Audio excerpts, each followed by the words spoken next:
नमस्कार, मी ज्ञानदा कदम. जनता सहकारी bank limited प्रस्तुत माझा कट्ट्यावरती आपल्या सगळ्यांचं स्वागत. आज जे व्यक्तिमत्व माझा कट्ट्यावरती आलेलं आहे ते त्यांच्या फटकळ स्वभावासाठी आणि सडेतोड बोलण्यासाठी प्रसिद्ध आहे. पण गेल्या काही दिवसात महिन्यात त्यांना जे अनुभव आले त्याच्यावरनं ते कदाचित ताक काय बहुतेक आईस्क्रीमही फुंकून खात असावेत. खरं तर अजित पवार आपल्या कट्ट्यावरती आलेले आहेत. राष्ट्रवादी काँग्रेसला लागलेली मोठी गळती, पक्षावरती झालेले खूप सारे भ्रष्टाचाराचे आरोप, हे सगळं धुवून काढत पक्षाला एक वेगळी ऊर्जा त्यांना द्यायची आणि या आव्हानाला ते कसे सामोरे जाणार आहेत आगामी निवडणुकांमध्ये हे त्यांच्याकडनं आपण जाणून घेणार आहोत. आपलं खूप खूप स्वागत. नमस्ते दादा. इलेक्शन्स आता अगदी तोंडावर आहेत आलेल्या आणि ज्या आता ज्ञानदाने सगळे मुद्दे सांगितले की खूप मोठी आव्हानं आहेत. पक्षाची गळती हे सगळ्यात मोठं त्यातलं माझ्या मते आव्हान असेल आत्ता तुमच्यापुढं. काय परिस्थिती आहे हे तुम्ही अपेक्षित धरलं होतं का, ज्या पद्धतीनं लोक राष्ट्रवादी सोडून पळत सुटलेत? 1999 साली 10 जूनला राष्ट्रवादी काँग्रेस पार्टीची स्थापना झाली शिवाजी पार्कला आणि त्याच्यानंतर 6 महिन्यात आल्या निवडणुका आणि हा पक्ष अर्धा सत्तेवर आला, म्हणजे आघाडी करावी लागली. आणि तेव्हापासून 99 ते 2014 काँग्रेसच्या बरोबर आम्ही 15 वर्ष सरकारमध्ये राहिलो. साहजिकच कोणताही पक्ष सरकारमध्ये ज्यावेळेस असतो त्यावेळेस त्या पक्षाच्या अवतीभोवती हौसे गवसे नवसे जमत असतात.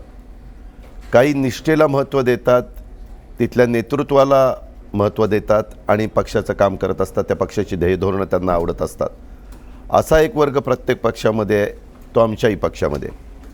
पण काही काही जणं ज्याला आपण उगवत्या सूर्याला नमस्कार करतो अशा पद्धतीनं म्हणतो, किंवा आता ह्या पक्षाच्याकडं सत्ता आहे, कुठंतरी आपल्याला एखादं महामंडळ मिळेल, एखादं आपल्याला कुठलं तरी पद मिळेल, काही कामं आपल्याला त्याच्यातनं करून घेता येतील. अशा प्रकारे कुठल्याही राजकीय पक्ष सत्तेवर असल्यानंतर त्या पक्षाच्याकडं असा वर्ग आकर्षित होत असतो. तुम्हालाही अनुभव आला असेल, मंत्रालयामध्ये असा काही वर्ग आहे किंवा आपल्या राज्यात असा काही वर्ग आहे की ज्यांचं सरकार येतं त्या सरकारच्या अवतीभोवती ते 3-1 महिन्यातच इतकी जवळीक साधतात की पूर्वीच्याही लोकांना असं वाटेल की बाबा आपण त्या पक्षात पहिल्यापासून आहे का, ही व्यक्ती पहिल्यापासून आहे. असे मी तुम्हाला उदाहरणं देखील देऊ शकतो. अशा काही बाबी आहेत. सत्तेवर असताना इतका प्रबळ असा जो एक पक्ष होता, म्हणजे असं होतं की सगळी लीडरशिप जी काय आहे महाराष्ट्राची तरुण लीडरशिप ती सगळी या पक्षाकडे होती आणि हा सगळ्यात भक्कम पक्ष आहे असं वाटत होतं. पण ज्या पद्धतीनं गेल्या 2-2.5 वर्षामध्ये म्हणजे नाशिकमध्ये अशी स्थिती यावी NCPवर की उमेदवार पूर्ण जितके जागा आहेत तितके त्यांना मिळू नयेत, ही स्थिती तुम्ही अपेक्षित ठेवली होती अशी इतकी अवस्था येईल? त्याच्या संदर्भामध्ये ह्या 15 वर्षाच्या नंतर गोष्ट लक्षात आली आणि पक्षांनी पण असं म्हणजे केलं गेलं पाहिजे की एक ABC व्यक्ती आणि त्यांच्यावरच त्या जिल्ह्याची संपूर्ण सूत्र, तसं न करता त्यांचंही ऐकावं आणि इतर पण संघटनेमध्ये काम करणाऱ्यांचं ऐकावं, तेव्हा ही परिस्थिती त्या ठिकाणी येत नाही. काहींचे संस्था असतात, संस्था असल्यानंतर त्या संस्थेमध्ये कुठंतरी चौकशी लागेल, कुठंतरी त्या संस्थेमध्ये काहीतरी चुकीचं घडलेलं असतं. सरकारमध्ये तुम्ही असल्यानंतर तुम्हाला मी दाव्याने सांगू शकतो की जर तिथल्या प्रमुख व्यक्तींनी ठरवलं की त्या संस्थेमध्ये काहीतरी वेडवाकडं काढायचंच, तर सहकाराचे पणनचे नियम असे आहेत की त्याच्यामध्ये ह्या न त्या प्रकारे काही ना काही गोष्टी बाहेर काढता येतात आणि त्याच्यातनं त्या संस्था चालकाची किंवा तिथं असणाऱ्या संचालक बोर्डाची प्रतिमा ही जनमानसामध्ये मलिन करता येते. त्यामुळं बरेच जण हा विचार करतात की बाबा आपली बदनामी होण्याच्या पेक्षा आता कुणाचं सध्या चांगलं चाललं आहे तर तिथं जावं, असा एक वर्ग आहे. तुमची भावना काय असते जेव्हा असे ज्यांच्या विश्वासावर तुम्ही जे काही आडाखे केलेले असतात, बांधलेले असतात, जेव्हाही अशी लोक जातात? काही जण जातात त्यावेळेस ते काही जण सरळ सांगतात किंवा आमचे कुटुंब आहे, त्या कुटुंबामध्ये आमचे काही घरातले अमुक ठिकाणी सरकारच्या नोकरीमध्ये आहेत आणि आम्हाला तिथं हिंट आलेली आहे की तुम्ही जर आमच्याकडं नाही आला तर आम्ही तिथं असणाऱ्या व्यक्तीची बदली कुठंतरी गडचिरोलीला करू, कुठंतरी तुम्हाला त्याच्यामध्ये त्रास होऊ किंवा त्याची इन्क्वायरी CR तुमच्या हातामध्ये असतात. इन्क्वायऱ्या वेगवेगळ्या प्रकारच्या लावता येतात. म्हणजे हे सरळ ब्लॅकमेलिंग झालं. काही प्रमाणामध्ये ह्या गोष्टी त्या ठिकाणी चालतात आणि आत्ता चालू आहेत अशा गोष्टी? आत्ता चालू आहेत. मी त्याच्यामध्ये नावानिशी सिद्ध करायला तयार आहे. ह्याच्या संदर्भामध्ये काही 100% तशा नाही आणि काही मात्र आपल्याला आता कुठलं तरी पद पाहिजे, आपल्याला कुठली तरी उमेदवारी पाहिजे, आपल्याला कुठं तरी आमदारकी पाहिजे. आता पिंपरी चिंचवड महानगरपालिकेचं उदाहरण देतो. पिंपरी चिंचवड महानगरपालिकेमध्ये गेले अनेक वर्ष चांगल्या प्रकारचा कारभार आम्ही सगळ्यांनी त्या ठिकाणी केलेला आहे. पण ती महानगरपालिका काही करून आपल्या ताब्यामध्ये घ्यायची. मग कशी घ्यायची? मग तिथले काही आमचे चांगले लोक आहेत, त्यांना तुम्हाला काय, तुम्ही तिथं कशा करता थांबलाय, तुम्हाला त्यांनी आमदारकी दिली नाही, तुम्ही आमच्याकडे या, आम्ही तुम्हाला इतक्या दिवसात आमदार करू, तुम्ही आमच्याकडे या, तुम्हाला आम्ही महामंडळ देऊ, तुम्ही आमच्याकडे या, तुम्हाला आम्ही लाल दिवा देऊ. किंवा काही काही लोकांच्या संदर्भामध्ये आम्हाला वेगळा विचार करावा लागेल. सरकारमध्ये असल्यानंतर वेगवेगळ्या पद्धतीनं करायचंच म्हटलं तर तसं पूर्वीच्या काळामध्ये भाजप म्हणजे वाजपेयी साहेबांच्या काळातली जे भारतीय जनता पक्ष होता तो अशा प्रकारचा विचार करत असताना आपण पाहत नव्हतो. तुमच्याकडे अशा हिंट आल्यात की नाही कशाच्या? तुम्हाला? मला कुणी हिंट देण्याच्या भानगडीत पडणार नाही, कारण मी ठरवलेलं आहे किंवा मी जिथं आहे ते आदरणीय पवार साहेबांच्यामुळं, आणि त्याच्यावर मी इथं समाधानी आहे. मला काही काळजी करायचं हिंट तर आल्या असतील ना, हे तुमचं उत्तर झालं. नाही, मला कुठली हिंट बिंड, माझा स्वभाव बघता मला कोणी हिंट देण्याच्या भानगडीत पडेल. दादा, विरोधी पक्षातील लोक सत्ताधारी पक्षाची त्यांना म्हणजे तिकडे जाण्याचा त्यांचा ओढा असणं हे ठीक आहे, पण अनिल भोसलेंसारखा तुमच्या म्हणजे राष्ट्रवादीचा विश्वासू व्यक्ती पण जातो. अगदी असं कळतं की तुम्ही त्यांच्या उमेदवारीसाठी आमदारकीच्या आग्रही होता आणि तो व्यक्ती पत्नीच्या नगरसेवक पदाच्या उमेदवारीसाठी त्यांनी पक्ष बदलला. एवढे विश्वासू व्यक्ती कसे काय जातात मी सोडून? तेच म्हणतोय ना, आपल्याकडं अजून थर्मामीटर तसं निर्माण झालेलं नाही आहे की जसं एखादं थर्मामीटर लावलं की तुमचं टेम्परेचर किती आहे, ताप कमी आहे का जास्त आहे हे समजतं. आपण एक विश्वासाने सहकाऱ्यांना बरोबर घेऊन जात असतो आणि त्याच्यातनं संघटना त्या ठिकाणी वाढवत असतो. परंतु काही जणं म्हणजे विश्वास ह्या शब्दालाही असं वाटेल की मला विश्वास म्हणू नका, माझ्या आता त्या शब्दाच्या पलीकडे सगळं चाललेलं आहे, असं ते घटना घडलेली. आणि ही अतिशय म्हणजे वेदना देणारी घटना आहे. त्याच्या संदर्भातलं मी तर पक्षाला सांगितलेलं आहे, त्यांना तुम्ही नोटीस काढा आणि ह्याच्या संदर्भातलं त्यांचं उत्तर मागा आणि काय त्याच्या संदर्भातलं उत्तर येतं ते त्या ठिकाणी बघून पुढची जी काही कारवाई करा. इथं निष्ठेपेक्षा नातं जास्त महत्त्वाचं ठरलं अनिल भोसलेंच्या बाबतीत, कारण त्यांचे व्याही आहेत संजय काकडे, जे आता बीजेपीचे फार मोठे नेते झालेले आहेत. शक्यता नाकारता येत नाही, कारण ते व्याही आहेत. आणि त्यांनी एक स्टेटमेंट मी असं वाचलं की मला माहितीच नाही, मी शेतावर गेलो होतो आणि तेव्हा ते पत्नींना भेटले. आता हे शेतावर गेले असताना एवढं त्यांच्या पतीपत्नीमध्ये दुरावा असेल असं मला तरी काही वाटत नाही. परंतु ते घडलं. निष्ठा, विश्वास या शब्दाला आता काही अर्थ राहिला नाही. महत्त्व प्राप्त झालेले गद्दार अशा शब्दांना. पण हे सरकार बदलल्यानंतर नव्यानं ह्या सगळ्या गोष्टी जाणवल्या की असं इतके लोक आपण ज्यांच्यावर विश्वास ठेवतो ते अशा पद्धतीने नाही. आज तुम्हाला मी सांगतो, तुमच्या माध्यमातून महाराष्ट्रातल्या जनतेला सांगतो, ज्यावेळेस कधी ना कधी एक प्रसंग येईल की त्यावेळेस महाराष्ट्रामध्ये भाजपचं सरकार नसेल. ज्यावेळेस भाजप सरकार नसेल त्यावेळेस भाजपमध्ये जे आता त्या नावेत बसलेले आहेत, बोटीत बसलेले आहेत, काय कशा स्क्रूजमध्ये बसलेले आहेत ते बघा, ते इतके झटपट उड्या मारायला सुरुवात करतील की भाजपवाल्यांनाही कळणार काय चाललंय. त्यावेळेस RSS म्हणेल आता तुम्हाला कळलं ना खरं कोण आणि खोटं कोण. आणि त्यावेळेस वेळ निघून गेलेली आहे. तुमची आणि शरद पवारांचं नेतृत्व याची कायम तुलना केली जाते. त्यांचा जर काळ बघितला, त्यांच्या आयुष्यात पण अशी वेळ आली जेव्हा त्यांनी पुलोद निर्माण केलं, त्यानंतर परत काँग्रेसमध्ये आले, मध्ये 95 मध्ये सत्तेपासून परत बाहेर गेले. त्यावेळेस त्यांच्या जवळचे जे विश्वासू होते ते मात्र त्यांच्याबरोबर राहिले, कायम राहिले. आणि ही जी आता नावं आहेत, अनिल भोसले असतील, एकेकाळी लक्ष्मण जगताप असतील, महेश लांडगे असतील, आझम पानसरे असतील, यांच्या प्रतिमा अशा होत्या की जोपर्यंत अजित पवारांनी म्हटलं नाही त्यापर्यंत ते कोणता निर्णय पण घेणार आहेत. इतके तुमच्याबरोबर सावलीसारखे, तुमचा उजवा हात डावा हात असं म्हणून ते असायचे. तर तुम्हाला सुद्धा आत्मपरीक्षण करायची जी गरज आहे असं वाटत नाही की शरद पवारांच्या बाबतीत बघता बाकीचे सोडून गेले, पण कोर जे विश्वासू ज्यांच्यावर त्यांनी विश्वास ठेवला ते राहिले त्यांच्या पडत्या काळात सुद्धा, तुमच्याबरोबर ते राहिले नाहीत. तुम्हाला आठवत नाही का 50-52 आमदार निवडून आले होते तेव्हा 5 आमदार राहिले. आता ते तसं बोलतात, परंतु मी आता तसं सांगून उपयोग नाही, कारण तेव्हा 5च आमदार राहिले. पवारसाहेब नावमेद झाले नाही, पुन्हा साहेबांनी ताकद लावून त्याच्यापेक्षा जास्त आमदार महाराष्ट्रामध्ये निवडून आणले. आणि हे अशा प्रकारच्या घटना नेहमीच घडत असल्या. चव्हाण साहेबांच्याकडं जोपर्यंत त्यांचं पॉवर होती किंवा तेच सरकारमध्ये होते तो काळ आठवा. आणि नंतरचा चव्हाण साहेबांचा काळ ज्यावेळेस त्यांचं सरकार गेलं चव्हाण साहेब विरोधी पक्षामध्ये होते त्यावेळेस एअरपोर्टला वेलकम करायला किती लोक जात होती हा काळ आठवा. असं नाही आहे, आपण वडीलधाऱ्यांना आदराचं स्थान देतो ते आज नाही आहेत, त्यांच्याबद्दल आपण नेहमीच चांगलं बोलतो, ही आपली परंपरा, ही आपली संस्कृती आहे. पण हे प्रत्येक वेळेस घडतं, हे आत्ताच घडतं असं नाही, हे पुढेही घडत राहणार आहे. पण मी मगाशीच सांगितलं ज्यावेळेस खांडेकरजींनी मला प्रश्न विचारला किंवा ह्याच्यातनं बरंच काही शिकण्यासारखं आहे आणि ते निश्चितपणे ह्याची नोंद मी स्वतः त्याच्यातनं घेतलेली आहे. मी त्याचा पुढं योग्य पद्धतीनं विचार करून पावलं म्हणजे उचलली. याचा अर्थ छोडूंगा नाही.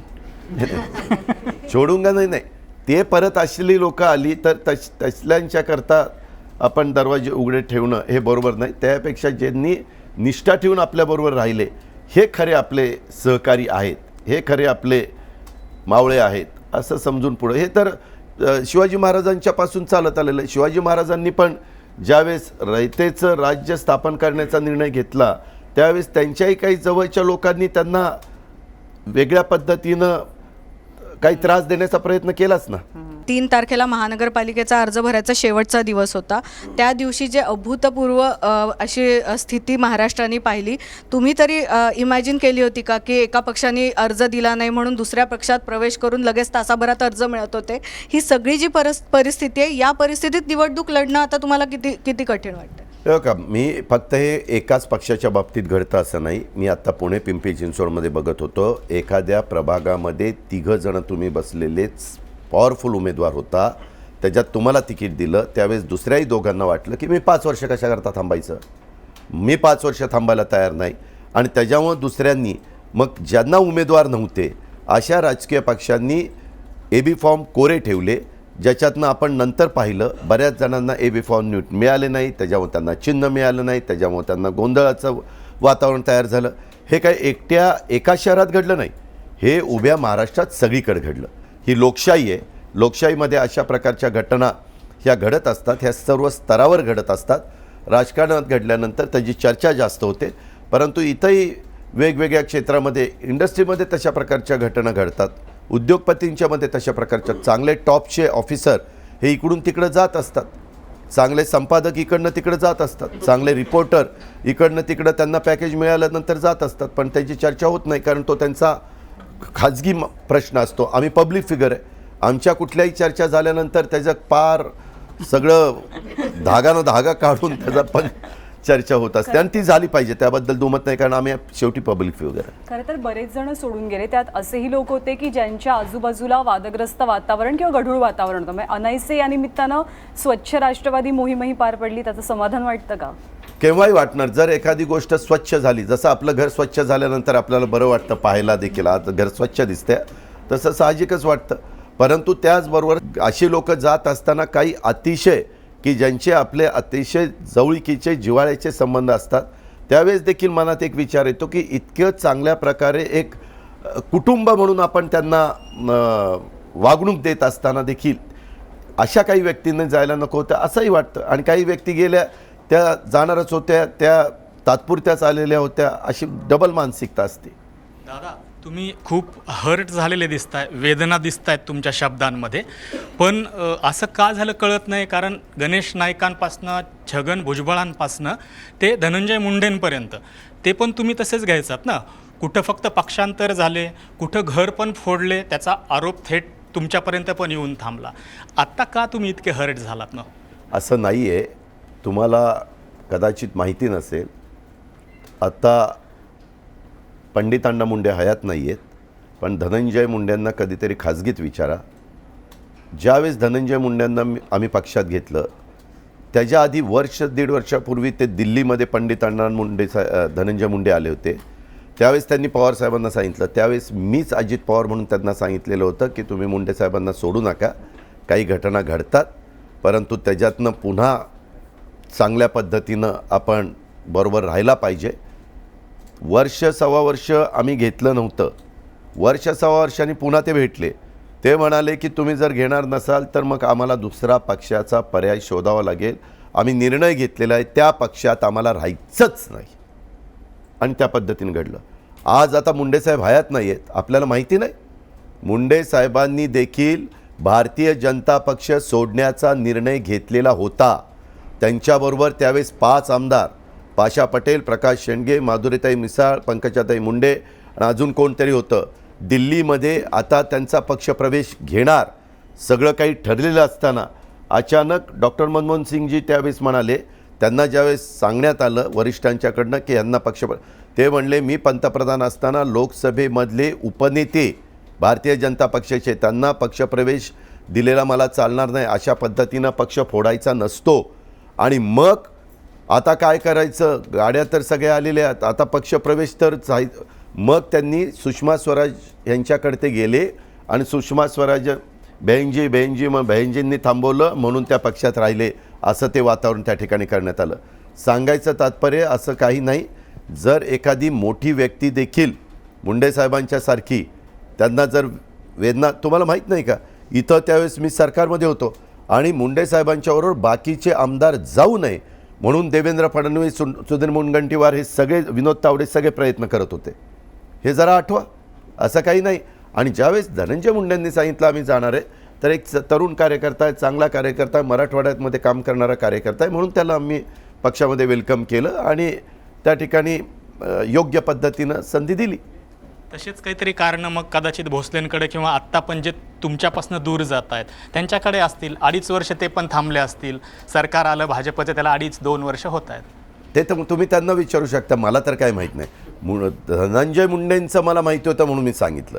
गोपीनाथ मुंडे साहेबांचं देखील मला काँग्रेसच्याच एका लीडरनी सांगितलेलं होतं, कारण ते इथनं त्यांना पक्षप्रवेश देण्याच्याकरता गेलेले होते. ही वस्तुस्थिती आहे. आताही 2.5 वर्ष झाले सरकारने वेगवेगळे घोटाळे केल्याचे आरोप होतात. 23 घोटाळ्याचे आरोप आत्ताच्या फडणवीस सरकारवर आहे. म्हणजे चिकी घोटाळा असेल, डिग्री घोटाळा असेल, तुरडाळ घोटाळा असेल. नाही म्हणायला एकनाथ खडसेंचा एक विकेट गेला, परंतु त्यांना सुद्धा देवेंद्र फडणवीस यांनीच रनआउट केले अशी चर्चा आहे. त्यात तुमचं तसं काही कॉन्ट्रीब्युशन नाही आहे. तर तुम्ही एकूण भाजपचे घोटाळे उघड करण्यामध्ये तुम्ही कमी पडतात असं वाटत नाही का? त्या काळामध्ये आम्ही जे काढलं विधिमंडळामध्ये, आपण आमची भाषणं ऐकल्यानंतर तुम्हाला कळेल वरच्या विरोधी पक्षनेत्यांनी, खालच्या विरोधी पक्षनेत्यांनी काय सांगितलं. राज्याच्या प्रमुखांनीच उत्तर देत असताना ह्याच्यामध्ये काही घोटाळा झाला नाही, हा बिनबुडाचा आरोप आहे, अशा पद्धतीची उत्तरं त्या ठिकाणी दिली जातात आणि वेळ मारून नेली जाते. म्हणूनच ह्याच्यातले बऱ्याचशा गोष्टी PIL करून हायकोर्टामध्ये गेलेल्या आहेत. हायकोर्टामध्ये काही गोष्टी त्यांनी आता त्याच्याबद्दलच्या पुढच्या गोष्टी सुरू होतील. त्यांनी जसं रान उठवलं होतं तसं तुम्हाला रान का नाही उठवता आलेलं? लोकांच्या मनामध्ये तुमच्या सरकारबद्दलची जी भावना होती तशी या सरकारबद्दल तुम्हाला निर्माण का नाही करता आली? का याचा संबंध कुठंतरी ते न उठवण्यामध्ये तुम्ही आणि तटकरे तुमच्या दोघांच्यावर जी एक टांगती तलवार ठेवली आहे त्याच्यामुळं हे असं घडतंय का? खांडेकरजी, मी अनेक तुमच्या मुलाखती किंवा चर्चेमध्ये बघितलं, तुम्ही लोक नेहमी अशा पद्धतीनं बोलता की बाबा आमच्यावर मी आज सांगतो मीडियाला, उद्याच्याला चौकशी चालू आहे. मी पहिल्या दिवसापासून सांगतो की चौकशीला पूर्णपणे सहकार्य मी करणार. कायद्यापेक्षा श्रेष्ठ ह्या देशामध्ये कुणी नाही आहे, घटनेच्यापेक्षा कुणी त्याच्यामध्ये दुसरं मोठं नाही आहे, हे वेळोवेळी सिद्ध झालं. तुम्ही लोक काय करणार आहात, उद्याच्याला मला त्याच्यामध्ये जर कुठलाही मी दोष दिसलो नाही की तुम्ही म्हणणार यांचे त्यांचे संबंध होते म्हणूनच हे घडलं. जर मला त्याच्यामध्ये अडकवण्यात आलं, त्यांनी केलंच होतं म्हणूनच अडकवलं, दोन्ही बाजूंनी तुम्ही त्या ठिकाणी बोलणार. तुम्ही म्हणणे सगळेच जण ज्यांना ह्याच्यामध्ये फार स्वारस्य आहे ते दोन्ही बाजूने बोलणार आणि त्याच्यामुळे त्याचा आणि ह्याचा काडीचा संबंध नाही. आम्ही आमची भूमिका सांगण्याचं काम करतोय, आम्ही आमच्या पद्धतीनं जातोय. या सरकार विरोधात तुम्ही ज्या पद्धतीनं उतरलं पाहिजे आणि रान पेटवलं पाहिजे सगळं, असं का घडत नाही आहे? मीडियाला काय पाहिजे त्याच्यावर आम्ही आमचं राजकारण करत नाही.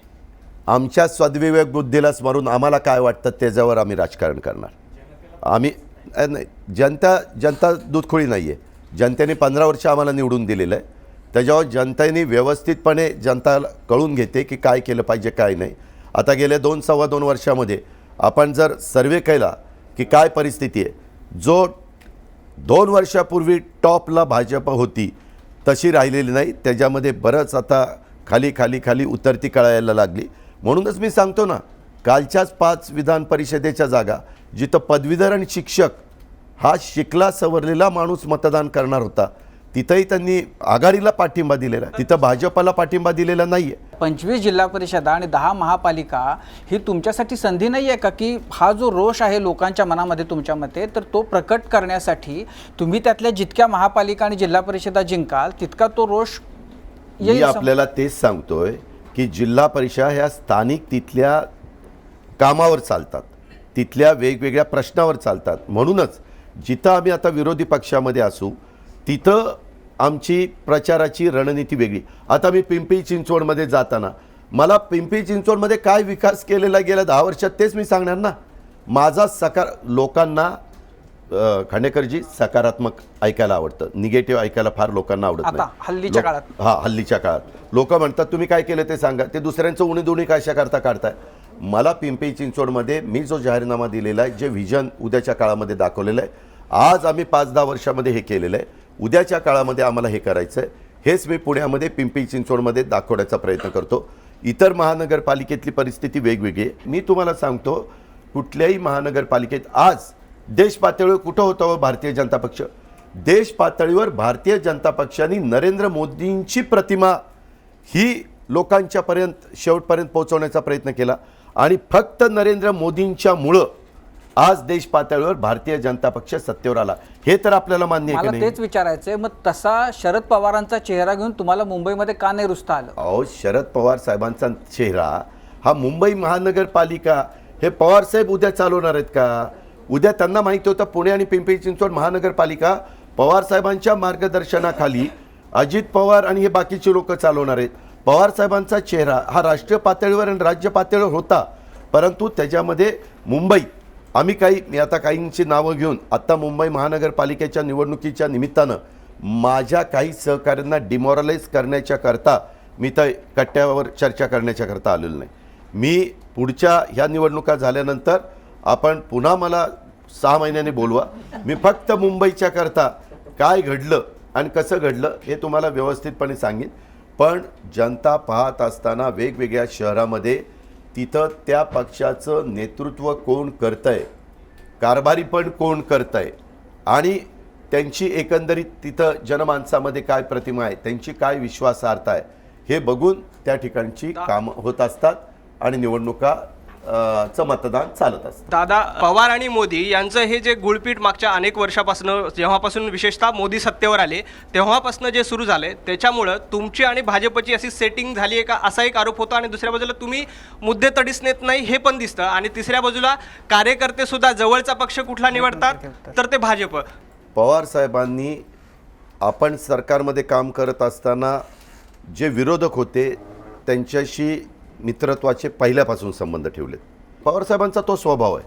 ते म्हणतात की काही आपली राजकीय मतं वेगवेगळी असू शकतील, परंतु आपण एकमेकाचे दुश्मन नाही आहे, आपण मित्रत्वाचे संबंध ठेवले गेले पाहिजे. दुसरी गोष्ट, ते ज्यावेळेस प्रचाराला आले होते त्यावेळेस आमच्या पक्षाच्याबद्दल आम्हा लोकांच्याबद्दल काय बोलले हे उभ्या देशाने पाहिलेलं आहे आणि नंतर पंतप्रधानांनी काय बोलावं हा त्यांचा अधिकार आहे.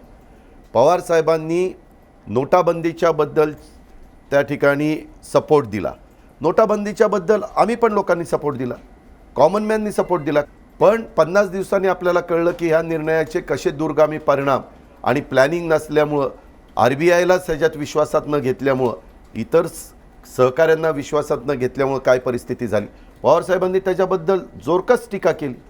त्याच्यानंतर शेतकऱ्यांच्या आज जी दुरावस्था ह्या केंद्राच्या सरकारने राज्याच्या सरकारने करून दिलेली आहे त्याच्याहीबद्दल पवारसाहेब वेळोवेळी बोलत आहेत. आज असं काही नाही आहे. त्याच्यामुळं असं एक वातावरण जाणीवपूर्वक तयार केलं जातं की असं या दोघांचे संबंध आहेत, ते संबंध वेगळे. त्याचं कारण असं आहे, पवारसाहेब 10 वर्ष कृषीमंत्री असताना ज्यावेळेस गुजरातचे मुख्यमंत्री म्हणून तिथले काही धान्याच्या संदर्भातले किंवा कृषी किंवा अन्न ह्या खात्याचे काही प्रश्न असतील तर खांडेकरजी फक्त मोदी साहेब त्या ठिकाणी पवारसाहेबांच्याच इथं बसून कामं करून घेऊन जायचे. आणि पवारसाहेब फक्त मोदी साहेबांचं काम करत नव्हते, वसुंधरा राजे सिंधियांचंही काम करत होते. जे त्यावेळेस मुख्यमंत्री वेगवेगळ्या राज्यामध्ये होते आम्हालाही मदत करत होते. आपल्यालाही दुष्काळाच्या मध्ये त्या कमिटीवर बऱ्याचदा पवारसाहेब राहायचे. त्याच्या संदर्भात सगळ्यांना मदत व्हायची. आणि हा पवारसाहेबांचा स्वभाव आहे. तुम्ही पवारसाहेबांची 4 वेळेला मुख्यमंत्री पदाची कारकीर्द आठवा. आता त्याच्यातले बरेच जण आज हयात नाही आहेत, परंतु त्यावेळेसचे जे विरोधक होते त्यांनाही पवारसाहेब मदत करायचे. कुणाला गणपतराव देशमुखांना गिरणी वगैरे. पण मग ही स्ट्रॅटेजी आहे बीजेपीची की या पद्धतीनं त्यांच्या संबंधांचा वापर करायचा जेणेकरून राष्ट्रवादीला ॲग्रेसिव्हली रस्त्यावर त्यांनी उतरू नये म्हणून? त्यांची स्ट्रॅटेजी, आता नरेंद्र मोदी साहेबांनी काय स्टेटमेंट करावं हा त्यांचा अधिकार आहे, परंतु पवार साहेबांनी आज देशाचे पंतप्रधान म्हणून कुठल्या कार्यक्रमाच्या करता देखील पवारसाहेब त्यांना निमंत्रित करतात, राष्ट्रपतींना निमंत्रित करतात. राष्ट्रपतींना निमंत्रित केल्यानंतर त्याची चर्चा होत नाही, पण देशाच्या पंतप्रधानांना निमंत्रित केलं. एखादा देश पातळीवरचा कार्यक्रम असेल आणि ते देशाच्या पंतप्रधानांनी ती गोष्ट, उदाहरणार्थ वसंतदादा शुगर इन्स्टिट्यूटचा मध्ये झालेला महत्त्वाचा कार्यक्रम, त्याला त्यांना बोलवलं तर त्याच्यातनं तिथं रिसर्च चालतो, त्याच्यातनं शेतकऱ्यांना नवीन बेणं म्हणजे ऊसाच्या करता त्याचंच तिथं काम होतं. तर ते त्यांनी बघितल्यानंतर त्याच्यातनं काही अधिक मदत झाली तर त्याचा फायदा हा एकट्या वसंतदादा शुगर इन्स्टिट्यूटला होणार नाही, उभ्या भारतातल्या शेतकऱ्यांना होणार आहे. आणि म्हणून ते दाखवण्याचा प्रयत्न त्याच्यामध्ये असतो. त्याच्यामध्ये दुसरी कुठली कल्पना नसते. ही गोष्ट मी आजच्या चर्चेच्या निमित्तानं स्पष्ट सांगतो. आमची विचारधारा राष्ट्रवादी काँग्रेस पार्टीची वेगळी आहे, भारतीय जनता पक्षाची विचारधारा वेगळी आहे. आम्ही सर्व धर्म समभाव दादा पण हीच भूमिका घेऊन पुढे चाललेलो आहे आणि शेवटपर्यंत जाणार आहोत. नाही, हे तुम्ही म्हणता ते ठीक आहे, पण मग इलेक्शन झाल्यानंतर लगेचच शरद पवारांनी पाठिंबा जाहीर केला होता भाजपला जर सरकार बनवायचं असेल तर, असं म्हणून. जेव्हा राष्ट्रवादीचा सर्वोच्च नेता सांगतो की आम्ही पाठिंबा द्यायला तयार आहे, तेव्हा संभ्रम निर्माण होणार ना. मी ज्यावेळेस तिथं काउंटिंगच्या वेळेस टी व्हीला सगळे आकडे येत होते त्यावेळेस कुणालाही बहुमत मिळत नव्हतं.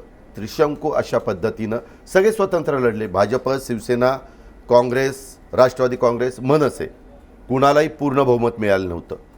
उद्याच्याला एवढ्या मोठ्या महाराष्ट्रासारख्या राज्यामध्ये सरकार जर कुणाचंच आलं नाही तर पुन्हा निवडणुकीला सामोरं जाणं कदापि शक्य नव्हतं. आम्ही पाठिंबा दिला म्हणजे आम्ही सरकारमध्ये गेलो का? आम्ही बाहेरनं पाठिंबा तात्पुरता त्यावेळेस दिलेला होता.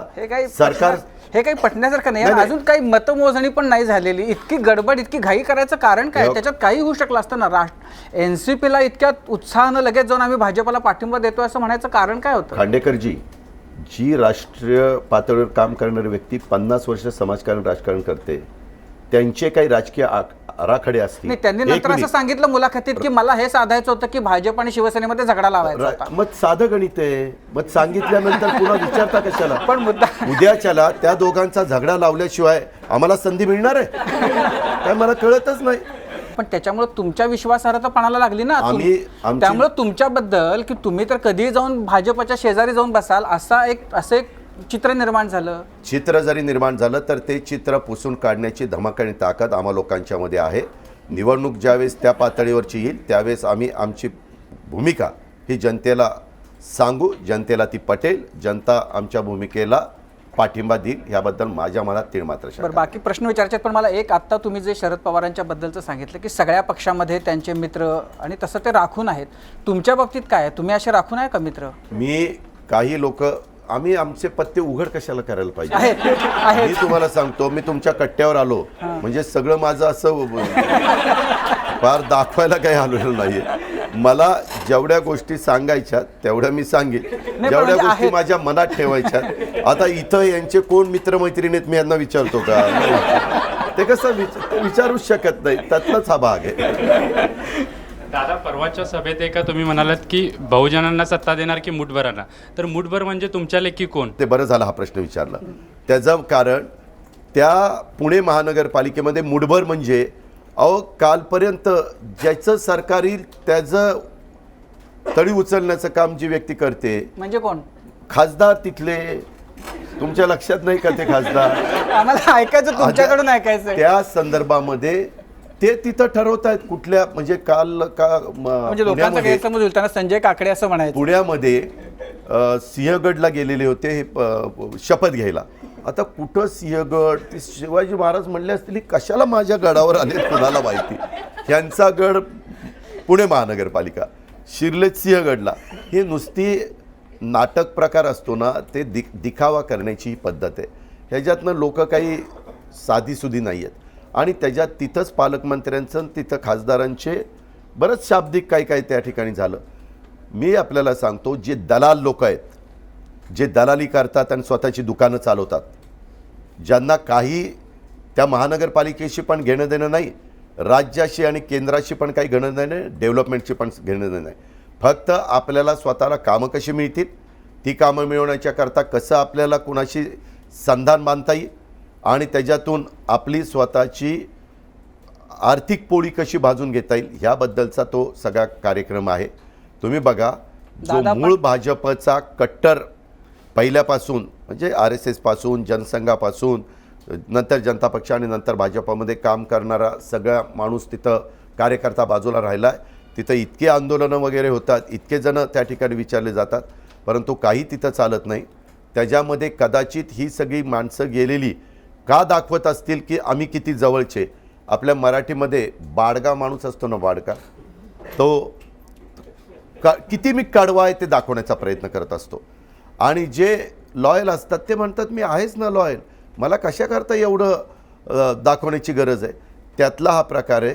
हे फार कडवेपण दाखवता भारतीय जनता पक्षाला आता असं वाटायला लागलं असेल की ह्यांनीच भारतीय जनता पक्षाची स्थापना केली का काय कोणास ठाऊक. आणि त्या पक्षाचे वाजपेयी अडवाणी साहेबांच्या बरोबर हे एक सहकारी नेते होते, फक्त ते त्यावेळेस युवक होते आणि आता त्यांनी त्या पक्षाची सूत्र हातामध्ये घेतली.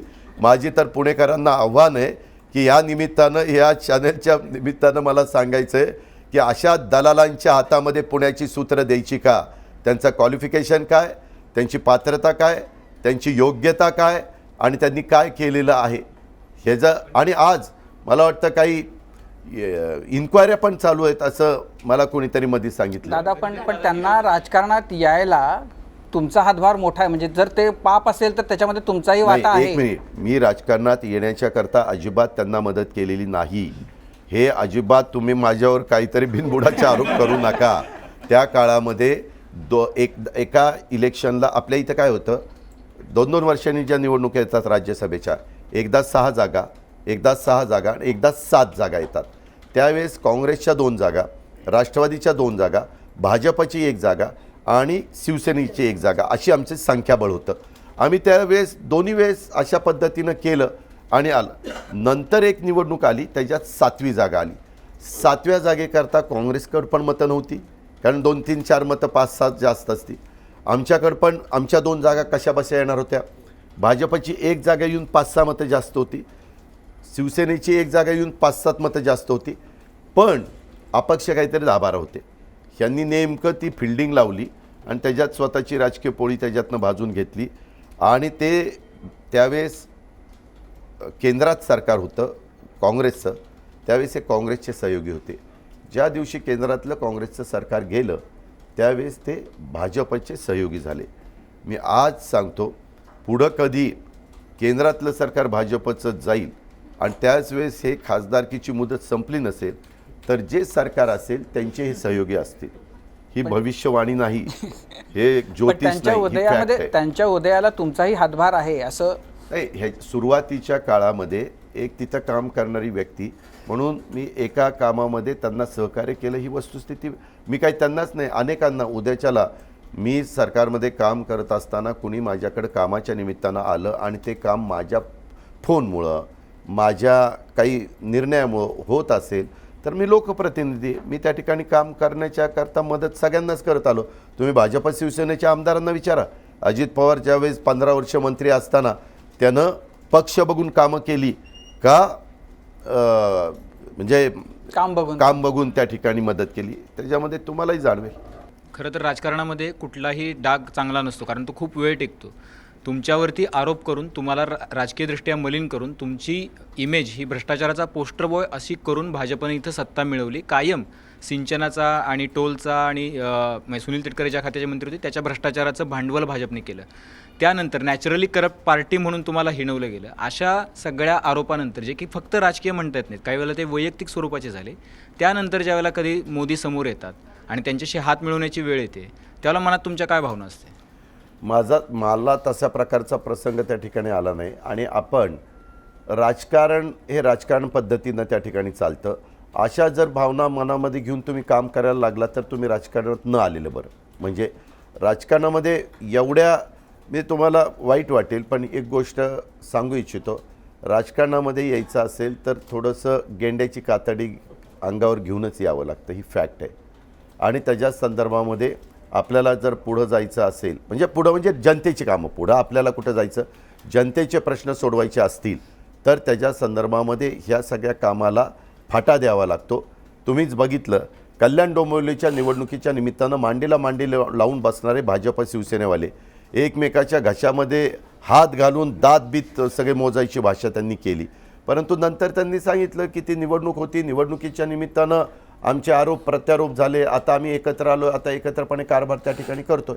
अशा पद्धतीनं घडलं की आमचे खूप लोक तिकडे गेलेत विधानसभेच्या वेळेला, तर त्यांचे 30-35 आमचे एक शिट्टी मारली तर सगळे परत येतील असं तुम्ही म्हणाला होतात. तर तुम्ही शिट्टी मारल्यानंतर ते परत येणार आहेत का आणि परत आलेल्यांना तुम्ही घेणार आहेत का? आता शिट्टी मारण्याची वेळच नाही ना. आता आम्ही 2 जण मिळून आहेत 80 आणि जास्तीत जास्त बाकीचे सगळे घेतले तर 90 होतील.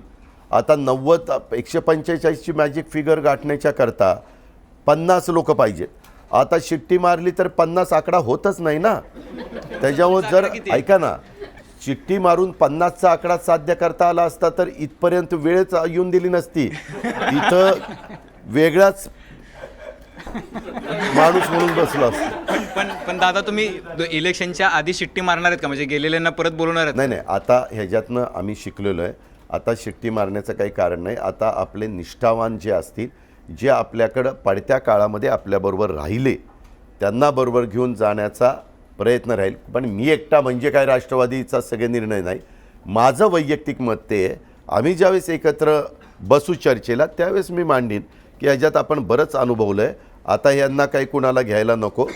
जनतेला बदल करायचा असतो त्यावेळेस जनता निश्चितपणे त्या बाबतीमध्ये उमेदवाराला जास्त महत्त्व देत नाही. सरकार अमुक अमुक पक्षाचं यावं असं त्यांना वाटतं आणि जनता मतदान करत असते. त्याच्यामुळं फार घेण्याच्या बाजूचा मी नाही आहे. एक स्थिती आत्ता अशी आहे की राज्यातलं जे भाजपचं सरकार आहे त्याला काँग्रेस विरोध करते, राष्ट्रवादी विरोध करते, शिवसेनाही विरोध करते.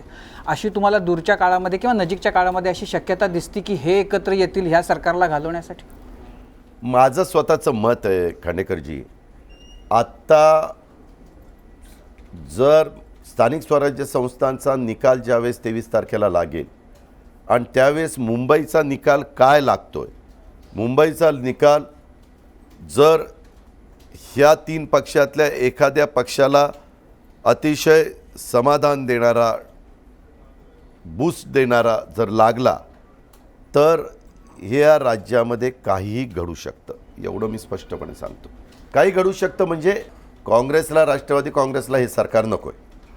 आता अजून तिसऱ्या एखाद्या घटकाला हे नको असेल तर त्या ठिकाणी वेगळं काही घडू शकतं. वेगळं घडू शकतं म्हणजे निवडणुकाच्या निमित्तानं उद्याच्याला जर कुणाला वाटलं की मागे ह्या राज्यांनी बघितलं ना, 2-2.5 वर्षापूर्वी पुलोच्या काळामध्ये निवडणुकीला आपण सामोरं गेलेलो आपल्याला आठवत असेल. 78ला निवडणुका झाल्या आणि त्याच्यानंतर 80ला निवडणुका झाल्या. संपूर्ण देशभरात ट्रेंड बघितला मोदी सत्तेमध्ये येण्याच्या अगोदर की प्रत्येक निवडणुकीसाठी एक चेहरा प्रत्येक पक्षाला जाहीर करावा लागतोय, पंतप्रधानपदाचा उमेदवार किंवा मुख्यमंत्रीपदाचा उमेदवार. तुम्हाला वाटतं की इथं सुद्धा राष्ट्रवादी सत्तेमध्ये अनेक वर्ष सहभागी असलेला कॉलिशनमध्ये असलेला पक्ष, पण त्याला आता वेळ आलेली आहे की एक चेहरा 2.5-3 वर्षाचाच, 2.5-3 वर्षाचाच कालावधी राहिला पुढची निवडणूक यायला, तयारी करायला वेळ लागतो, चेहरा जनतेमध्ये एस्टॅब्लिश तुमच्या चेहऱ्यावर सगळ्या निवडणुका का लढत नाही? आम्ही एकत्रपणे सगळेजण काम करत असतो. ह्याच्याबद्दल मी एकट्याने इतर मत व्यक्त करणं योग्य ठरणार नाही.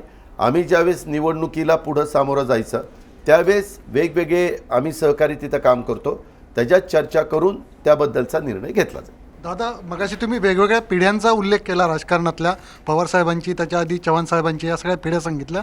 आत्ताच्या पिढीमध्ये पेशन्स कमी झाला आहे का राजकारणातला, सत्ता पदं मिळवण्यासाठी वगैरे?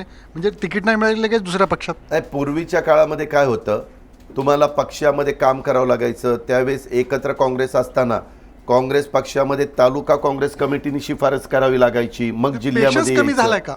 नाही, तसं असायचं. आता काय झालं, फक्त खाली कामच करत नाही, वर नेत्यांच्या आजूबाजूला गर्दी करायची. मी आता बघतो आमच्याबरोबर काम करणारी लोक आज भारतीय जनता पक्षामध्ये गेले आणि मुंबईचे एकदम CMचे जवळचे सहकारी झाले. म्हणजे काय असा चमत्कार झाला, काय जादूची कांडी फिटली, काय कळायला मार्ग नाही. हे जे काही राजकारण झालं त्याच्यामुळं लोकांना असं वाटायला लागलं, नाही अमुकामुकांनी कुठं काम केलं, तो तर डायरेक्ट CMच्या जवळ गेला, तो तर डायरेक्ट प्रांताध्यक्षाच्या जवळ गेला, तो तर डायरेक्ट अमक्या अमक्या लीडरच्या जवळ गेला आणि त्यांना संधी त्या ठिकाणी मिळाली.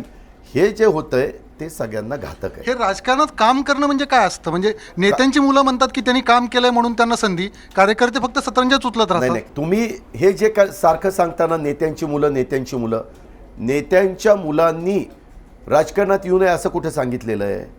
त्यांना जर आवड असेल, त्यांना त्याच्यामध्ये करिअर करायचं असेल, त्यांना सामाजिक क्षेत्राची आवड असेल तर का नाही त्यांनी करू? मी उद्याच्याला सांगेन की आता मीडियामध्ये एखादी बुजुर्ग व्यक्ती आहे, संपादक पदापर्यंत गेलेली आहे आणि ती त्याची पुढची जनरेशन तेवढीच हुशार असेल, तेवढीच त्या ठिकाणी त्या क्षेत्रामध्ये यशस्वी होऊ पाहणारी असेल तर का त्याने यायचं नाही? तो शेवटी कर्तृत्व पाहिलं जातं. तुमच्या घरामध्ये तुमची मुलं येऊ इच्छितात राजकारणामध्ये? माझं वैयक्तिक मत, माझ्या दोन्ही मुलांनी राजकारणामध्ये येऊ नये असं आहे. पण अलीकडची मुलं हे त्यांचं स्वतःचं काय करिअर करायचं ते ठरवत असतात. पण तुम्हाला असं का वाटतं की त्यांनी येऊ नये?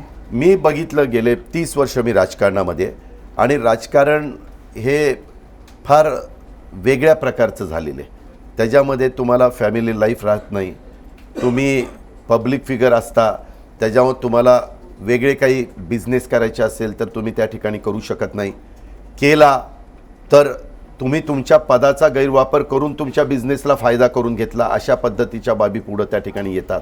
आणि मला असं वाटतं की आम्ही जेवढा वेळ राजकारणाला देतो तेवढाच वेळ तुम्ही जर दुसऱ्या कुठल्या बिझनेसला दिला तर त्याच्यातनं तुम्ही चांगलं यश मिळू शकता, 2 पैसे मिळू शकतात, चांगल्या प्रकारचं लाईफ त्या ठिकाणी जगू शकता, असं माझं स्वतःचं मत झालेलं आहे. म्हणून मी माझ्या दोन्ही मुलांना सांगितलं की तुम्ही असं करू नका. पण तुम्ही जर समजा राजकारणामध्ये आला नसतात तर तुम्ही उद्योग वगैरे करून असे यशस्वी होऊ शकता? मी स्वतः राजकारणात यायच्या आधी माझी अतिशय सुंदर शेती होती, आहे.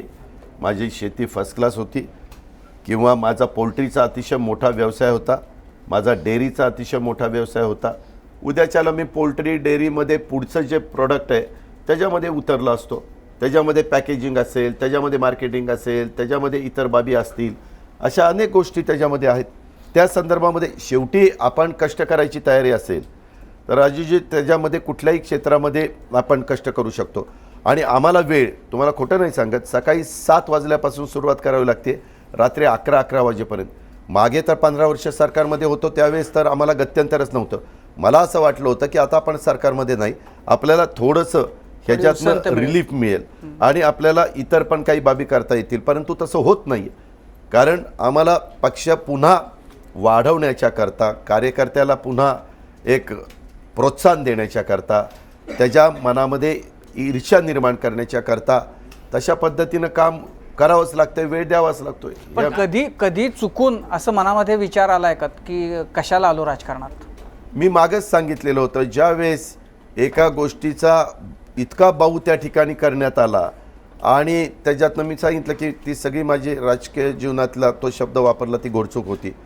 तो जर मी राजकारणात नसतो आणि तो गावाकडची लोक सर्रास वापरतात, कुणी त्यांना विचारत नाही. त्यांच्यातले जे गावातली लोक आहेत गावाकडचे त्यांना विचारा ना. पण तुम्ही राजकारणात आल्यामुळंच त्याला प्रसिद्धी देण्यात आली, त्याच्यामुळंच ती न्यूज चालवण्यात आली, त्याच्यामुळंच 2, 3, 4 दिवस पार ते मी देशात पातळीवर माहिती नव्हतो तोही माहिती झालो त्याच्यातून.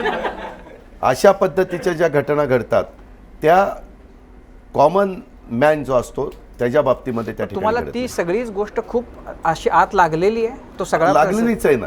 कारण मी नंतर विचार केला किंवा त्याच्यातनं एकाने क्लिप बरोबर ती काढली, ती क्लिप एकाने 3-4 लाख रुपये देऊन विकत घेतली आणि ती विकत घेऊन पुन्हा वेगवेगळ्या लोकांना पुण्यामध्ये, मुंबईमध्ये, दिल्लीमध्ये सगळीकडे पोचवण्याचं काम त्या ठिकाणी केलं. ते मी नंतर माहिती काढली की कोणी केलं, काय केलं. मग मलाही माझी सटकली ते ज्यांनी ते केलं. मग मी त्यांना विधानसभेमध्ये पराभूत केलं. पण तुमचे पुतणे निवडणुकीच्या रिंगणात उतरत आहेत, तर काकांकडून पुतण्याला काय बाळकडू मिळते? रोहितने मला येऊन सांगितलं की काका मला राजकारणामध्ये आवड आहे, मला समाजकारणाची आवड आहे, आणि मी त्या भागामध्ये काम करतो. त्यावेळेस मी एक घरातला त्याचा काका, एक राष्ट्रवादी काँग्रेस पार्टीचा तिथला एक सहकारी आमदार या नात्याने मी त्याला सांगितलं, साहेबांचा सल्ला घेतला. साहेब म्हणले की त्याची इच्छाच असेल तर माझी हरकत नाही. कालच त्यांनी फॉर्म भरलेला आहे आणि निकाल लागल्यानंतर आपण बघा तो काय 1000 मतांनी निवडून आलेला असेल. राज ठाकरे त्यांच्या पक्षाने गाणं काढलं आहे आत्ता. राज ठाकरे एकटे पडल्यानंतर तुमच्या पक्षाचा असं काही विचार आहे की गाणं येईल तुमचं काही? मी तुम्हाला सांगू का, आम्ही काही एकटे बिकटे पडलेलं नाही आहे. त्याच्यामुळं गाणं बिणं म्हणून काही मतं मिळत नसतात. ज्यांना आता उमेदवार नाही, कुणी नाही, काय नाही, आता त्यांना गाणं म्हणण्याशिवाय गप्पा मारण्याशिवाय गत्यंतर राहिलेलं नाही. असं नाही आहे. ह्याच्यातला गमतीचा भाग जाऊ द्या. राज ठाकरेंना पण ह्या राज्यातल्या जनतेने फार चांगल्या प्रकारची सुरुवातीला संधी दिलेली होती. लोक ज्यावेळेस विश्वास टाकतात ते विश्वास टाकल्यानंतर आपलं संघटना कौशल्य असतं आणि ते टीमवर्क असतं. ते टीमवर्क नंतरच्या काळामध्ये शेवटपर्यंत चालत राहायला पाहिजे होतं. ते दुर्दैवाने चाललं नाही आणि त्याच्यामुळं तो पक्ष जेवढ्या जोरात पुढं आला, कुठल्याच पक्षाने एकदम 14 जागा वगैरे घेतलेल्या विधानसभेला आपण पाहिल्या नाही. आणि पुण्यामध्ये, मुंबईमध्ये आणि नाशिकमध्ये एवढं यश पाहिलं नाही. मुलांना, यंग जनरेशनला त्यांची भाषणं आवडायची, यंग जनरेशनला त्यांचे विचार त्या ठिकाणी आवडायचे. परंतु नंतर त्या विचाराशी ते पक्के राहिले नाही असं साधारण आपल्याला जाणवायला लागलं. एखादा पाकिस्तान कलाकार त्या ठिकाणी त्याचा चित्रपट पाहायचा नाही, बरं पाहायचा नाही, परंतु एक मीटिंग झाली, आता पाहायचा. काय झालं मीटिंगमध्ये? त्या चित्रपटाच्या निर्मात्यांनी कुठल्या तरी फंडाला 5 कोटी रुपये दिले, झालं, विषय संपला. अरे असं कसं? तुम्ही पैशामध्ये त्या मुद्द्याला पाहता का? शक्यच नाही ना राजूजी. असं कसं जनता ऐकेल?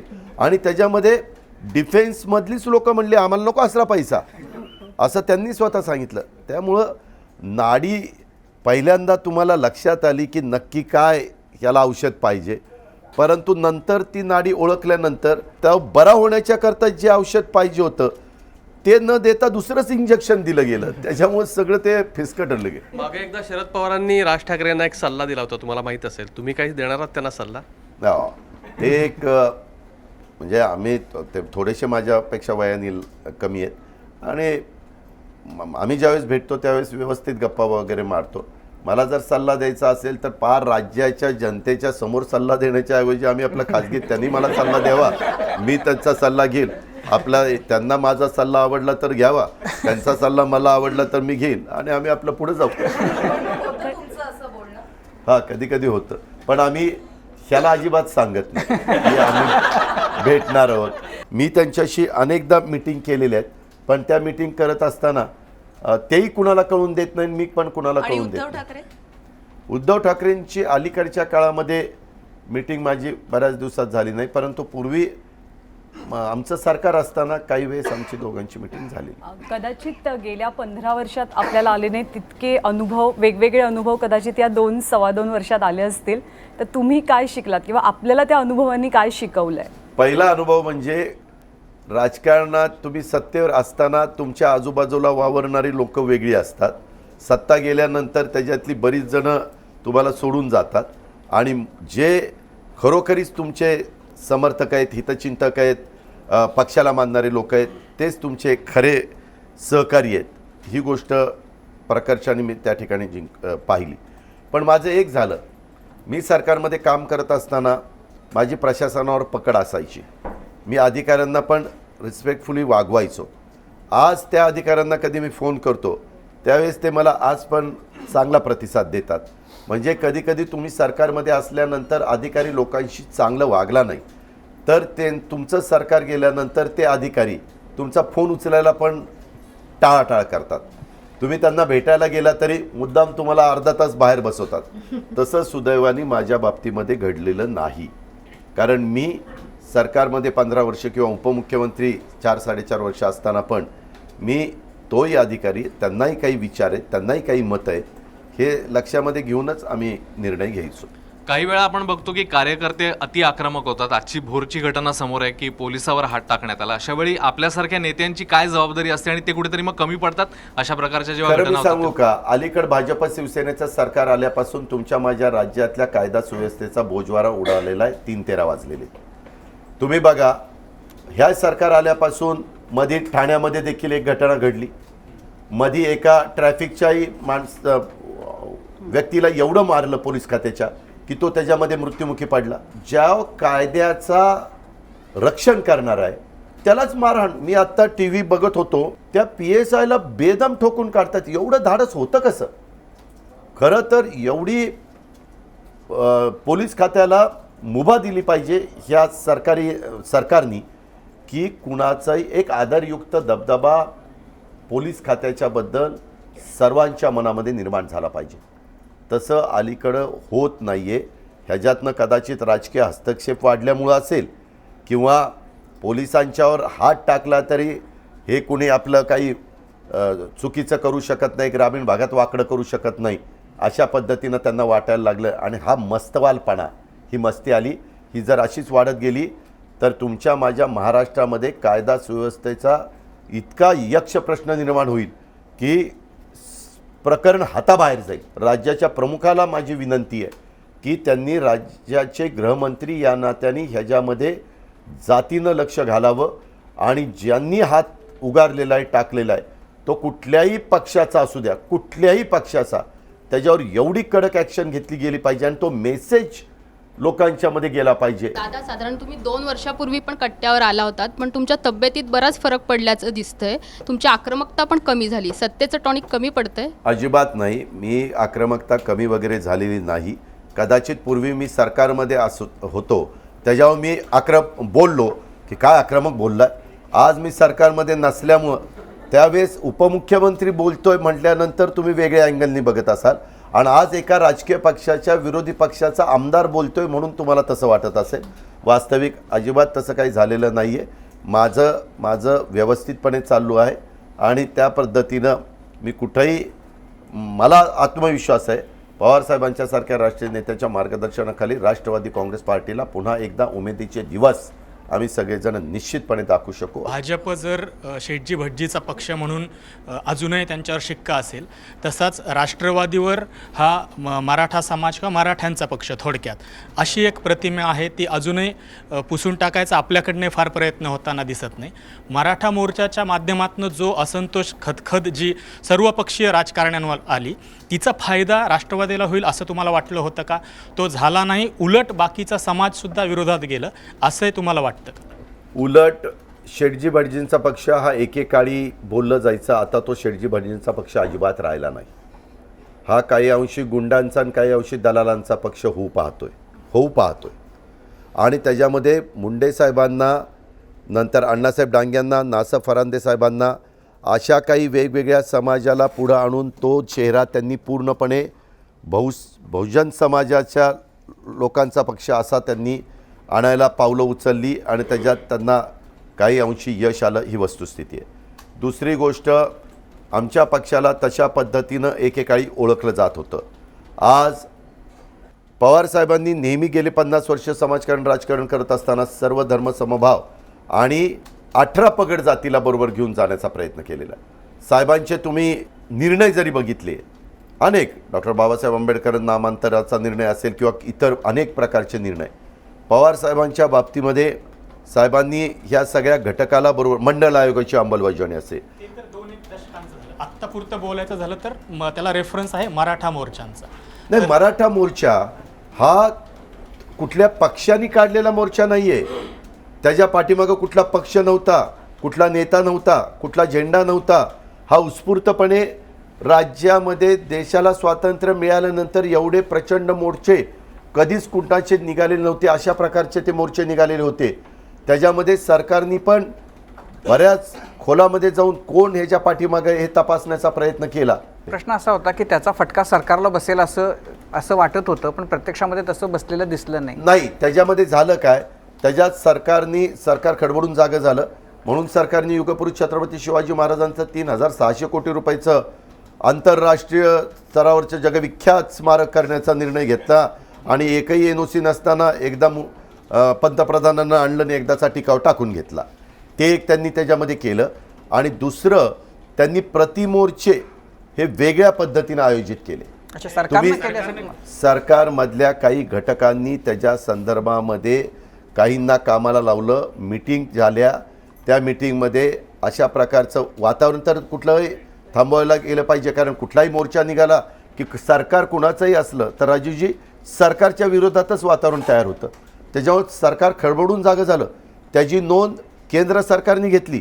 म्हणजे चर्चा अशी सुरू झाली की आता राज्याचे मुख्यमंत्री केंद्रात मंत्री कॅबिनेट म्हणून जाणार आणि इथं चंद्रकांत दादा पाटील येणार, अशी चर्चा सुरू झाली होती की नव्हती? त्याच्यामध्ये चंद्रकांत दादा पाटलांनी एक स्टेटमेंट केलं की नाही, माझ्यावर जी जबाबदारी टाकतील ती जबाबदारी मी पार पाडीन, मला कुठली अपेक्षा नाही आहे, अशा पद्धतीनं. म्हणजे सगळ्यांना जरा आतनं काहींना गुदगुल्या व्हायला लागल्या होत्या, काहींना नाराज म्हणजे वाटायला लागलेली होती. अशा सगळ्या गोष्टी घडल्या आणि त्याच्यातनं प्रतिमोर्चे वगैरे निघाले. आणि मग नंतर असं एक वातावरण तयार करण्यात आलं की जर हे अमुक अमुक पक्ष ह्याच्यामागं उभा राहिलेला असेल तर बाकीच्या सगळ्यांनी एकत्र यावं आणि त्या पक्षाच्या विरोधामध्ये त्या ठिकाणी मतदान करावं. पण मी सांगतो, अलीकडचा नवीन वर्ग फार काही जातीपातीच्या भानगडीमध्ये राजूजी पडत नाही.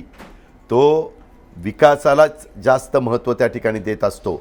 पण राष्ट्रवादी काँग्रेस पार्टी सर्वांना बरोबर घेऊन जाण्याचा प्रयत्न हा निश्चितपणे करते आणि सगळ्या घटकाला सामावून पण घेत आहे पदाच्या बाबतीमध्ये पण. तुम्ही मागच्या काही दिवसात खूप संयमी, शांतपणे आणि खूप चांगलं भाषण करताय आणि लोकांना ते आवडतं. पण दुसऱ्या बाजूला देवेंद्र फडणवीस हे खूप आक्रस्ताळीपणाने आणि जोरात अगदी घसा बसेपर्यंत भाषण करतात.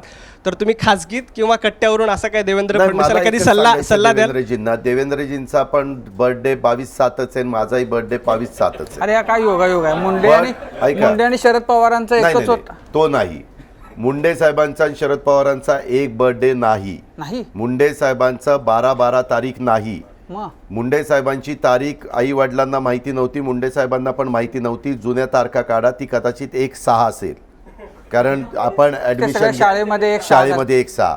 मला धनंजय मुंडेंनी स्वतः सांगितलं की पूर्वी चर्चा घरामध्ये झाली आणि मुंडे साहेबांचा वाढदिवस नक्की कधी आहे, आपण कधी साजरा केला पाहिजे. त्यावेळेस पवारसाहेबांचं एवढं वलय महाराष्ट्रामध्ये होतं.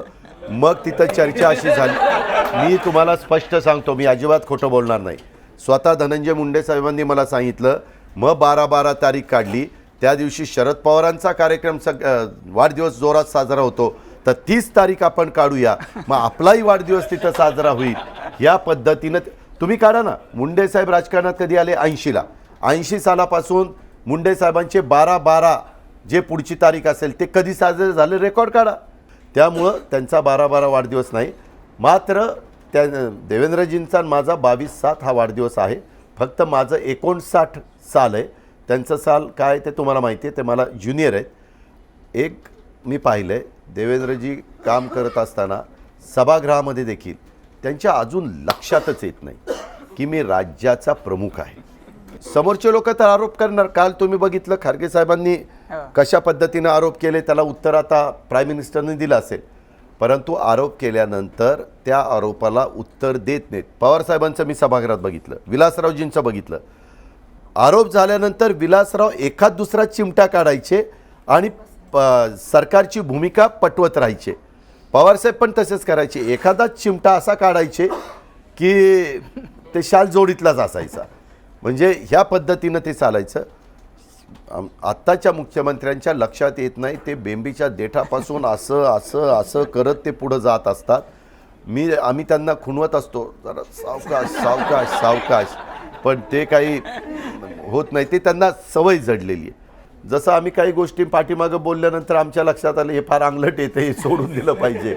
आणि मग त्याच्यावर तुम्ही आता किमान म्हणायला लागतं तुम्ही थोडंसं संयमी झाला, अमकं झालं. आम्हाला समाधान आहे. म्हणजे काहीतरी नोंद तुम्ही घेता, याचा अर्थ खरंच काहीतरी संयमाने वागायला लागलो आहे आम्ही. तसं आपल्या देवेंद्र फडणवीस राज्याच्या प्रमुखांनी केलं पाहिजे असं मला वाटतं. आणि त्यांनी शांतपणे सांगितलं तर आम्ही ऐकून घेऊ ना. तुम्ही जोरातच सांगितलं म्हणजेच ते फार कळतं असं समजण्याचं कारण नाही. दादा, हो, आत्ता राज्यातलं वातावरण बघितलं कुठलंही, अगदी विधानसभा ते पंचायत समिती झेडपीपर्यंत चित्र असं दिसतंय की भाजप आणि शिवसेना ह्या दोघांच मेन फाईट चालू आहे. काँग्रेस कधीतरी कुठंतरी असतं, राष्ट्रवादी तर चौथ्या क्रमांकाला आहे. अपोजिशनची, विरोधकांची जी काही सगळी स्पेस आहे, जागा आहे, ती या दोघांनीच व्यापून टाकलेली आहे. कुठं आहे विरोधी पक्ष? तुम्ही आता काय करताय राष्ट्रवादीला पुन्हा वर आणण्यासाठी? पुण्यामध्ये लढत कुणाची आहे? पुणे महानगरपालिकेमध्ये लढत कुणाची?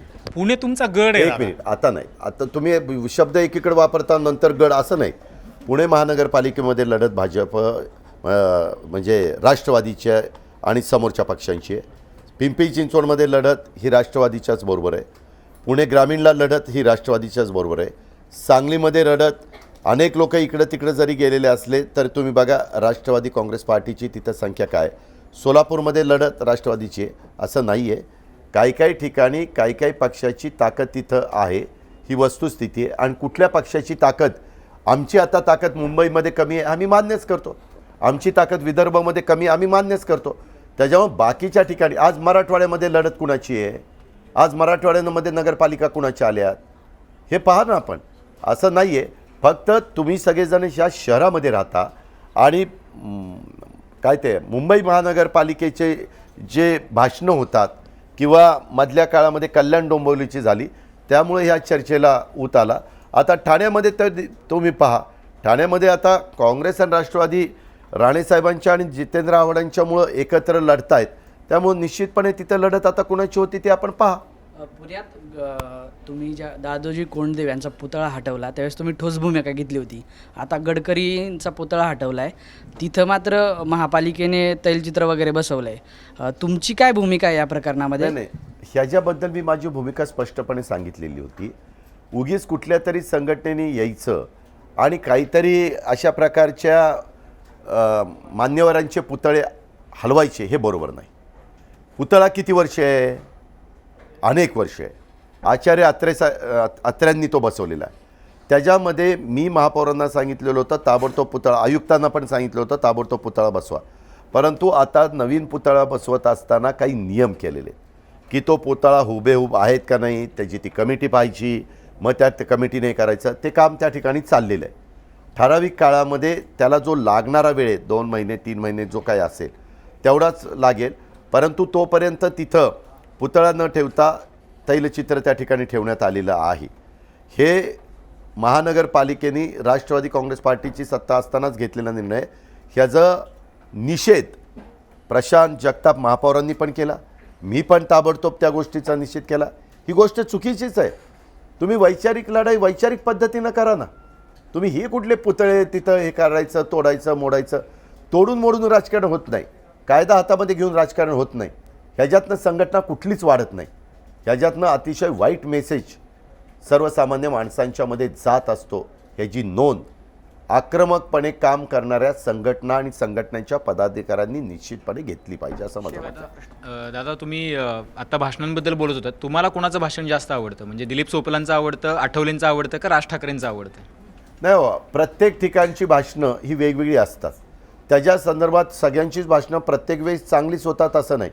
जर त्या मुद्द्याला धरून आणि एखाद दुसरे हलके फुलके चिमटे काढून किंवा उदाहरणं देऊन भाषण जर झालं तर ते जनतेलाही ऐकायला आवडतं आणि आपण पण एक प्रकारची जनता आहे, आपल्यालाही आवडतं. पण त्याच्यामध्ये काहीतरी अशी ठोस भूमिका पण असली पाहिजे. नुसतीच टिंगलटवाळी आणि नुसतीच वेळ मारून देणं आणि नुसतंच जनतेला हसवणं ह्याच्यातनं जनतेचे प्रश्न सुटत नाहीत. पण तुमच्यावर प्रभाव कोणाचा? म्हणजे यशवंतरावांची भाषणं तुम्ही ऐकली? यशवंतराव चव्हाण साहेबांची भाषणं मी लहानपणी ग्राउंडवर बसून त्या ठिकाणी ऐकलेली आहेत आणि त्यांची पुस्तकं पण मी वाचलेली आहेत. त्याच्यामध्ये त्यांनी कधीच कमरेखालचे वार कुणावर केले नाही. चव्हाण साहेबांच्यावर अनेकांनी टीका टिप्पणी केली पण चव्हाण साहेबांनी स्वतःची भाषणाची पातळी कदापिही ही सोडली नाही. हे उभ्या महाराष्ट्राने अनुभवलं. म्हणजे त्यावेळेस आचार्य अत्रे तर किती वेगळ्या प्रकारची टीका, झरी टीका ही चव्हाण साहेबांच्यावर करायची. तीच गोष्ट पवारसाहेबांच्याही बाबतीमध्ये बाळासाहेब ठाकरेंनी अनेकदा कमरेखालचे वार केलेले, वेगळ्या प्रकारची टीका केली. पण पवारसाहेबांनी स्वतःची वैचारिक पातळी न सोडता त्याला उत्तर देऊन चिमटा काढून पवारसाहेब पुढं त्या ठिकाणी गेले. ही पण आपण पाहिलेलं आहे. प्रसारमाध्यमांचं आणि तुमचं पहिल्यापासूनच एक लव्ह हेट रिलेशनशिप राहिलेलं आहे. मीडियावरचा तुमचा राग कमी झाला आहे की नाही गेल्या 2-2.5 नाही, एक मिनिट. असं मीडियावर कुठल्याही राजकारणामधल्या व्यक्तीला मीडियावर राग ठेवून तो गेला तर तो आयुष्यातनं संपून जाईल. मीडियावर राग ठेवून कुणालाही चालणार नाही. हा मीडिया असा आहे की फार जवळ गेला ना तरी एखाद्याला फार त्याचा वाट लावून टाकतील आणि फार जवळ नाही गेलं तरी हा फारच जरा स्वतःची टिमकी मिरवतोय, याला जरा आपला झटका दाखवलाच पाहिजे, असंही त्या ठिकाणी करू शकतो. हे दोन्ही बाजू आहे. हे दोन्ही बाजूचं हत्यार आहे. हे मदत करणारं पण हत्यार आहे आणि हे अंगावर येणारं पण हत्यार आहे. आणि त्याच्यामुळं त्यांनी त्यांचं काम करावं, आपण आपलं काम करावं आणि सलोख्याचे संबंध, सौंदर्यपूर्ण अशा प्रकारचे संबंध ठेवावेत, ह्या मताचा मी. नक्कीच. खरं तर या निवडणुका बऱ्यापैकी वेगळ्या आहेत. जिथे जिथे आपली सत्ता आहे ते टिकवण्याचं आव्हान आपल्या समोर आहे. तर सगळ्यासाठी खूप साऱ्या शुभेच्छा आणि कट्ट्यावर आल्याबद्दल मनापासून धन्यवाद. नमस्ते. तर जनता सहकारी बँक लिमिटेड प्रस्तुत माझा कट्ट्यावरती इथेच थांबतोय. ताज्या बातम्यांसाठी पाहत रहा ABP माझा. ABP माझा, उघडा डोळे बघा नीट.